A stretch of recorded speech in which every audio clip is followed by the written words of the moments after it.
Досым саған сенемін, сені өтем, жолы бөлек демеймін, жөні бөтен. Достық деген адам көргі екен, достық деген адалдың серігі екен. Қайырлы күн балалар. Бүгінгі тәрбие сағатымыздың тақырыбы достық туралы болмақ. Сонымен достық дегеніміз не? Яғни достықтың неше түрі болады? Достық дегеніміз адамдардың бір-бірімен адал қарым-қатынасы. Достық дегеніміз ол адамның бір-бірімен достасып, өзін жақын болуы. Достықтың түріне келсек, достықтың түрлері ол адал дос, амал дос, және де пайдаланатын дос, өзін бір затын байлығына қызығатын дос, және де ол доспен шын дос болып жүретін, шыншыл достар. Тағы да достықтың түрлері, мысалы бұрыннан келе жатқан достық, және де қазір достасып жатқан достық. Мысалы, дос дегеніміз ол сен әрдайым қасында жүретін және көмектесетін адам. Жарайсыңдар балалар, ал енді достық туралы қандай ән немесе өлең шумақтарын білеміз? Апай, жанбосын деген өлеңді айтайықшы. Жақсы. Іздегенде табылатын қасырынан, көңілі бар қызғалдақтай ашылған, көріспесек сағыныштан жүдейді, кім бар екен бала күнгі досыңнан, жан досым, үстем болсын мейірім, әрқашан жеңісіңді көрейін, сырымызда бітпесін, жырымызда бітпесін, жырымызда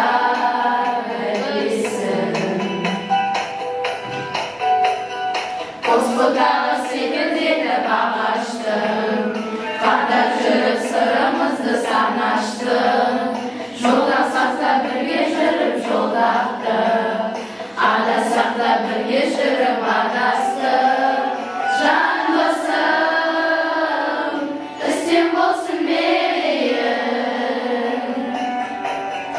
әрқашан жеңісіңді көрейін, жырымызда бітпесін, жырымызда бітпесін.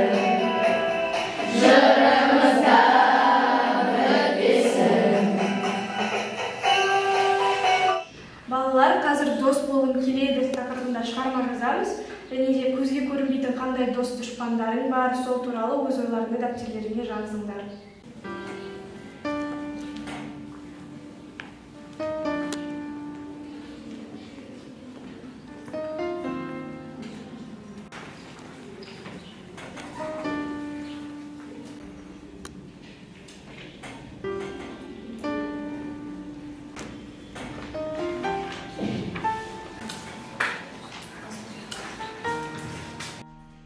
Менің ең әлсіз тұсым ол менің тәбетім.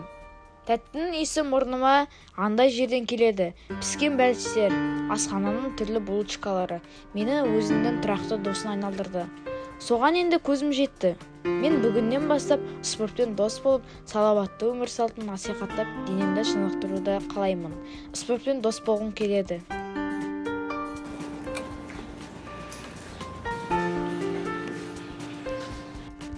Менің дос дұшпаным біреу ғана. Ол менің телефоным. TikTok, Instagram, WhatsApp, түрлі виртуалды ойындар. Күнімнің жартысын көбін телефоныма арнаймын. Жоғалтып алсам, бір жерге ұмытып кетсем, тіпті зарядкаға де қыстырмасам да бір нәрсе жетіспейтіндей көрінеді. Бүгіннен бастап телефонымды кітапқа айырбастағым келеді. Көбірек кітап оқып, білімді оқушы болғым келеді. Енді менің досымның кітап боларына сенімім мол.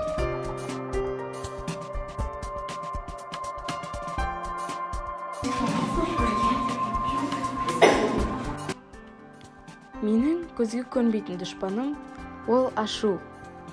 Соңғы кезде әр нәрсеге бірден ашуланатын болғанмын. Менікі ғана дұрыс деп ойлаймын. Кейіннен сол үшін опа жейтінім бар. Сондықтан да мен ең алдымен ашуды жеңіп, ақылмен дос болғым келеді. Әрбір жасаған істерімді егжей-тегжейлі ойлап шешуге кірісемін. Мен ақылмен дос боламын.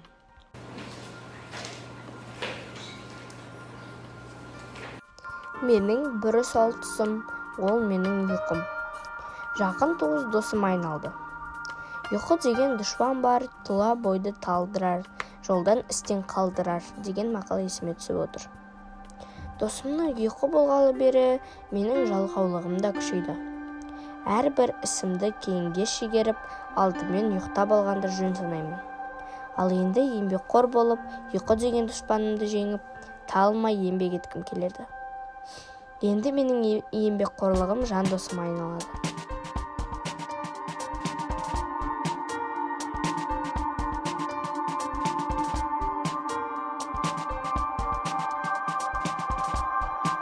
Жарайсыңдар балалар, бүгін бір дұшпандарыңды достарың айналдырдыңдар. Ал сен өзіңнің дұшпаның мен досыңды ажырата аласың ба? Сенің де дос тапқың келеді ме, достым?